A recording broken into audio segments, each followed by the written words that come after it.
I believe there's a saying about realizing the joys of life when one is at death's doorstep. Sayings like those are for the weak who are going to die. They attempt to mask their fears with pithy aphorisms. Mortals cannot comprehend what life means for those whose death is not a concern. These are the words of Oswell E. Spencer. As one of the founders of Umbrella Pharmaceuticals, he played a key role in its formation into the Umbrella Corporation. It was the most dominant company for more than 30 years, starting from around the 1960s. Its line of work was around pharmaceuticals and the chemicals industry. Throughout his life, Spencer would come up with a plan to replace all humans with a superior race of human beings, given birth by the progenitor virus, which was the original strain of the virus seen in multiple Resident Evil games, and he saw himself as the ruler of this new utopia. This process was meant to change and evolve the Earth. He would later start the first phase of his plan, something called Project W. Through his authorization, they would kidnap the children born from parents with above-average intelligence. They were then subjected to a process that would brainwash them. Their personalities were changed in a way to serve Spencer. All the children were then given the surname of Wesker, who was the director of the project. This information was highly classified, that it was not logged into the Umbrella archives or in the UMF-013 computer core. The children were then monitored as they grew up and were given the best education in the fields they pursued, but one of them stood out from the rest, Albert Wesker. Spencer noticed how intelligent Albert was, and if all the children were like him, his utopia would be perfect. Later in their lives, the children were eventually injected with a virus, either by force, through a health checkup, or through the advice of friends. Most of them would die from this virus, but 2 of them out of 13 had survived. They were Albert and Alex. It turns out that Alex had developed a sickness at a young age, but the virus would cure her disease and do nothing more.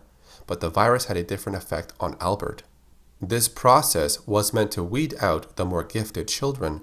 The prototype virus was very selective on who it would kill. If the host did not possess a certain type of superior genes, then they would die from the virus. Now, if the host does have these special genes, they will survive. After this event, the survivors were programmed to track down Spencer. At the age of 17, Albert would start working for Umbrella, and there he met William Birkin. They were both highly trusted by Dr. James Marcus. Sometime later, they were transferred to the Arkley Laboratory, which was located just outside Raccoon City. William and Wesker would both take part in the assassination of Marcus under the orders of Oswell E. Spencer. Albert Wesker would serve as a double agent, working for STARS while sending information back to Umbrella. He was then given the task to lure the STARS team to the Arkley Laboratory. This was to test the Tyrant's abilities against the members of STARS. But Wesker had his own plans to sell Umbrella's research to a rival company. But first, he wanted the combat data of the Tyrant. During the story of the first Resident Evil game, he injected a virus into his body, which was given to him by William Birkin. After luring Chris and the others inside, he betrayed them all. He released the Tyrant, but at first attacked Wesker. After the Tyrant killed him, the virus inside his body reanimated his dead cells, and Wesker was reborn. The virus granted him superhuman strength, increased speed, and a rapid healing factor. In order to get these powers, he would first have to die. Even though he became a superhuman, the virus was unstable, and the only way to maintain the balance was through a special serum called PG67AW. The proper amount had to be administered, but if too much was injected, it would act as a poison. Near the end of the first Resident Evil game, Umbrella also sent in Sergei Vladimir, commander of the Umbrella military. He was assigned to retrieve the research from the Arkley Laboratory. Although he was successful, Albert Wesker was reborn and vowed to get the information back. After a few months, Albert headed to Rockford Island in Antarctica in search of the T. Veronica virus, created by Alexia Ashford. When he failed to defeat Alexia in her mutated form, he ran away. By the end of that story, he was able to extract the virus from Steve Burnside's infected body. Wesker would then be contacted by a South American drug cartel named Javier Hidalgo. Umbrella had previously given him samples of the T-virus. He used it trying to save his sick wife, but that failed. And now his daughter was sick as well. So Wesker gave him the Veronica virus in exchange for a large sum of money. At the end of the story, Javier had merged with the Veronica-infected plant and turned into the V-complex creature. He was eventually defeated by Leon, Krauser, and Manuela. But Wesker did make an appearance in the ending. He was using binoculars to see the burning body of the V-complex creature. Wesker would later track down Sergei in Russia. Umbrella was developing a new BOW, stronger than the others. Along the way, he would fight against some tyrants and defeat them. Then, he would go on to defeat Sergei in his mutated form, and extract all the files in the Umbrella archives, and then delete everything from the main computer. Wesker would then leak the information he acquired, and Umbrella was held accountable for all the damages. They went bankrupt, and Spencer was betrayed by Albert. Fearing he would be captured, Spencer fled the country and went to his castle in Europe, and there he remained, hiding in secrecy. Alex Wesker left behind a document about Albert's death in the mansion. This affected the success rate of the project down to 18%, so she advised to select new candidates from the pool of failures in hopes of finding a replacement for Albert. This file proves that she was fully aware of Project W. Albert would make an appearance in the story of Resident Evil 4, where he would hire Ada Wong to retrieve a sample of the Plaga parasite in Spain. Ada does complete her mission, but she sends him a subordinate sample, while giving the dominant sample to her organization, so in some way, she betrayed him. But Albert Wesker would later get a hold of Jack Krauser's body and retrieve a dead dominant species, and so he brought it to Tricell, and the research would end up creating the Ouroboros virus. It went through 2 stages overseen by Albert, and the 3rd variation was designed by Alex Wesker. However, the virus was still not complete. It required the antibodies found within Jill Valentine's body, and so she was kept alive during this process. We then go back to the story of Oswald E. Spencer. He would then entrust Alex with all the resources she needed to continue working on the perfect virus. She continued working for him on an island located in the South Seas, but after a year of research and minimal contact, Alex suddenly disappeared, taking with her all the documents, research materials, test subjects, and other researchers. Spencer was betrayed, first by Albert, and now by Alex.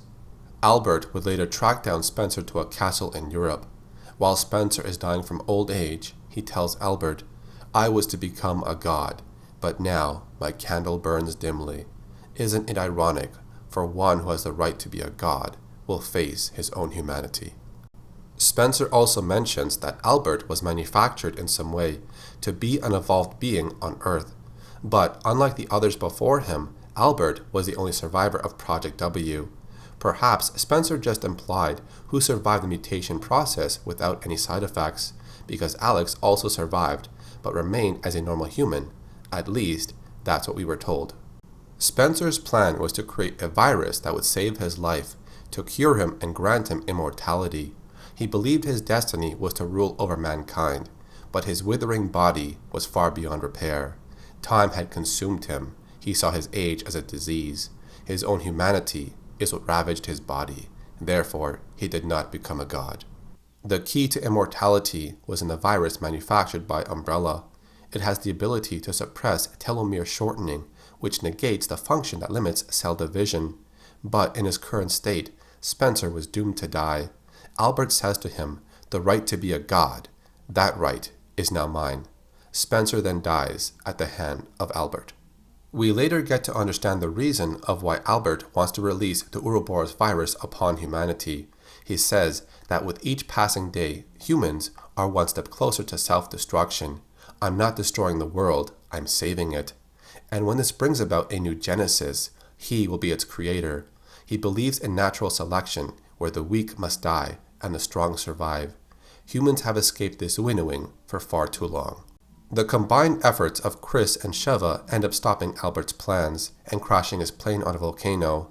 Seeing his plan has failed, Wesker lets his anger take over and becomes infected with the Ouroboros virus. Despite growing tentacles and having more durability, he moves very slow and is defeated very quickly. It seems this transformation was a downgrade because his original superpowers were far better and kept him alive a lot longer. The story is continued with Alex Wesker getting a sample of the Ouroboros virus. She would conduct her own experiments in a base on the Sojustvovany Island. After some time, she would create the T-Phobos virus, which was named after the Greek god of fear. This virus would be engineered to respond to stress. She had 11 candidates fitted with sensor bracelets. For a good length of time, they were subjected to extreme emotional stress.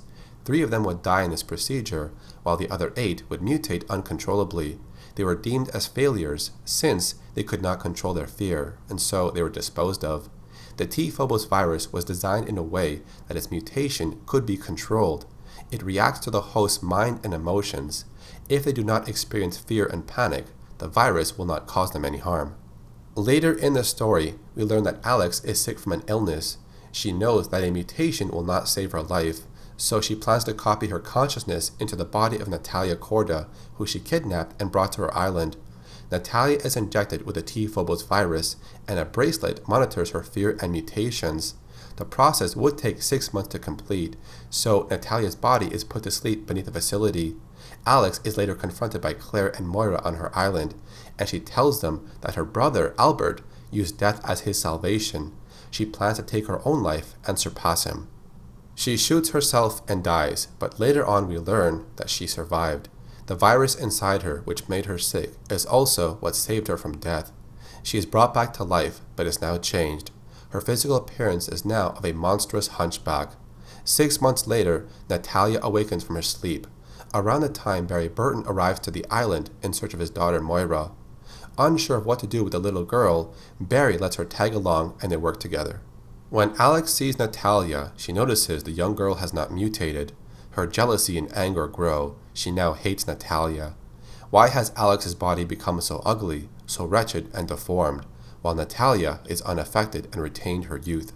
As Alex succumbs to her anger and hatred for Natalia, she takes a vial of the T-Phobos virus and injects it into her body. She mentions her brother as she transforms, saying that she now understands how Albert felt. Being alive was not enough. She wants to transcend. Alex is consumed by the virus and mutates into a giant monster. A last attempt at killing Natalia, but of course, she fails. There are 2 endings to this story.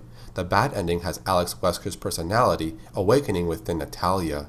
As she kills Alex's mutated body, Barry aims his gun at her, but is unable to shoot the little girl he's grown attached to, and so she disappears and escapes. In the good ending, Moira destroys Alex Wesker in her mutated form, which prevents Dark Natalia's personality from emerging. 2 years later after this event, Natalia is seen reading a book by Franz Kafka, an author that Alex Wesker was fond of. Realizing her experiment was a success, she grins with a malicious smile. All the Wesker children are listed as deceased, but they might only refer to their physical bodies because Alex Wesker lives on in the body and mind of Natalia. In Resident Evil 6, it's mentioned that Albert Wesker had a son named Jake Muller, but Albert never knew he had a son. The woman he met ended up going back to Edonia and gave birth to Jake without telling Albert Wesker. His genetic makeup became very important in that story. His antibodies were immune to the infection from the C virus, a trait that was passed down by his father. So that covers the Wesker children in Resident Evil. If you enjoyed this video about Project W, then I'll appreciate a thumbs up rating. And if you want to see more content like this, then subscribe to my channel and turn on notifications. You can also follow me on Twitter and Instagram. Sometimes I post other things on there. Thanks for watching. My name is Carlos, or Acid Glow, and I'll see you in the next video.